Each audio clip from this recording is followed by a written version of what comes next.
Look at the way how the prices of petrol and diesel shot up in the month of June 2020 with almost 22 hikes in a row. The price of petrol increased by about 9 rupees and that of diesel by about 11 rupees. The surprise element, however, is the price increase of diesel. The price of diesel has traditionally always been lower than that of petrol, but now diesel surpassed the price of petrol in the national capital New Delhi, making it more expensive than petrol. Why is it happening? What are the reasons for the ever increasing prices of petrol and diesel? Why are they rising despite the low crude oil prices? If you have similar questions running in your mind, continue to watch this video. We will start the story from crude oil. India imports about 80% of its crude oil requirement. Now, the supply of crude oil comes in the form of barrels. The capacity of each barrel is about 159 liters. We keep seeing in the news that the prices of crude oil keeps on fluctuating. For the 1st of July, the price of crude oil barrel is approximately $40. An important point to be noted here is an average consumer is under the impression that there is a singular worldwide market of crude oil. However, in reality, there are different types of crude oil. India imports majority of Brent crude oil. Let us rewind back to the month of April when the prices of crude oil fell below zero. Well, that is for WTI crude oil, which is mostly traded in US. It is not the Brent crude oil. So when I said the price of the crude oil barrel approximately as $40 for the month of July, it is for Brent crude oil and not any other crude oil. Let's do a little bit of math here. The crude oil transactions mostly take place in dollars. So now let us convert it into Indian rupees. This is exactly where the conversion of US dollars to INR comes into picture, making as one of the factors affecting the fuel prices in the country.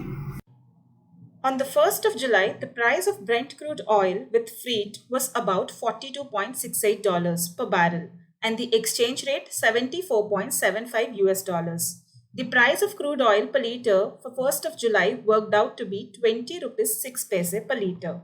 Now let us see how much it worked out for the 1st of Jan 2020 when the price of the barrel was $62 and exchange rate 71.40 US dollars.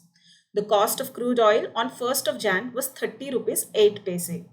From here, you can clearly see that you are paying higher for the petrol even when there is a dip in the crude oil.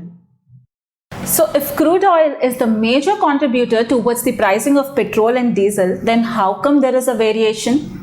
That means the price of crude oil and the USD INR exchange are not the only factors that are affecting the price hike of fuel. There is something more to it. What is it? Let us see. Now, crude oil will be sent to refineries for processing. Here, you have an additional expenditure such as the processing costs, the cost because of the logistics, the transportation, the storage. So, you need to add up all of this to the price of the crude oil. So, the cost of the fuel after processing when it is ready to be sent to the petrol pump is around 25 rupees for petrol and around 27 rupees for diesel. But how much are you paying now? The cost of the petrol is around 80 rupees 43 paise and that of diesel is 80 rupees 53 paise. So here we have a difference of about 55 rupees. What is this difference? They are taxes. The tax imposed by the central government is the excise duty, which is usually constant across the country. Now the state government also thinks, okay, I will also add my tax, which is called the value added tax or VAT. Now this value added tax is different for different states, and that is exactly the reason why you have different prices of petrol and diesel across the country in different states. Let us have a look at the VAT and excise duty components as on 1st of July. Excise duty including road cess is about a whopping 32 rupees per litre for both petrol and diesel. VAT is 30% on the basic price of petrol and diesel. Just look at the comparison over the past few years. You will be surprised by the increase in taxes. For both petrol and diesel, you are paying a tax of about 50 rupees. Here I took the reference of Delhi prices. The numbers may vary a bit for other places. Now, after adding up all the components starting from the crude oil pricing, the USD INR conversion, the refining costs, the logistics pricing, then the duties, which is the excise duty, the VAT and the road cess. Yes, here you should also add the dealer commission. Dealer commission is basically the commission given to the petrol pump owners. Now, why would they sell without getting a commission? Right? So you need to add that also. After adding all these components, now you arrive at the final prices of the petrol and diesel, which are respectively 80 rupees 43 paise and 80 rupees 53 paise. You must know about the price decontrol policy.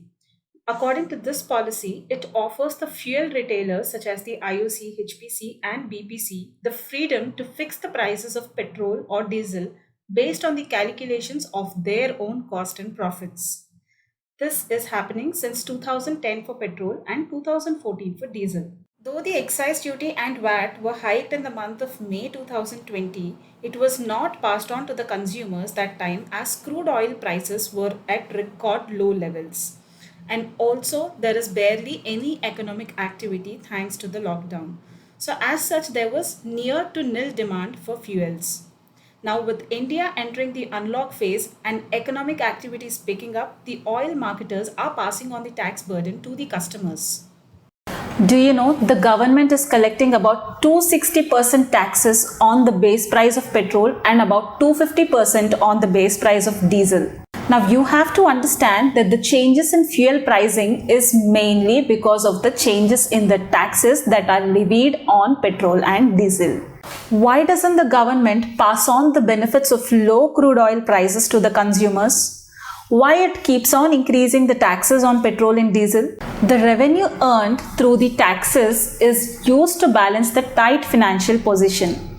The government is usually short of money and there are a lot of losses happening around. And this time the loss is due to the 80-day nationwide lockdown and there was no economic activity and the government wasn't getting any revenue.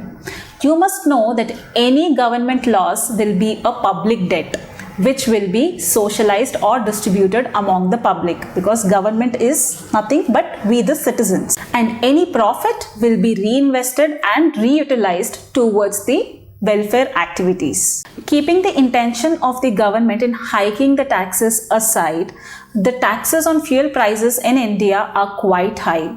If you compare to that of Germany, Japan and UK, where the taxes are around 60%, 45% or 20% only. But in India, we have the taxes around 260% on the fuel price. Well, that's it about today's video. In fact, this topic of today's video was suggested by one of our subscribers, Mr. Kamal Kannan. A big shout out to Kamal Kannan.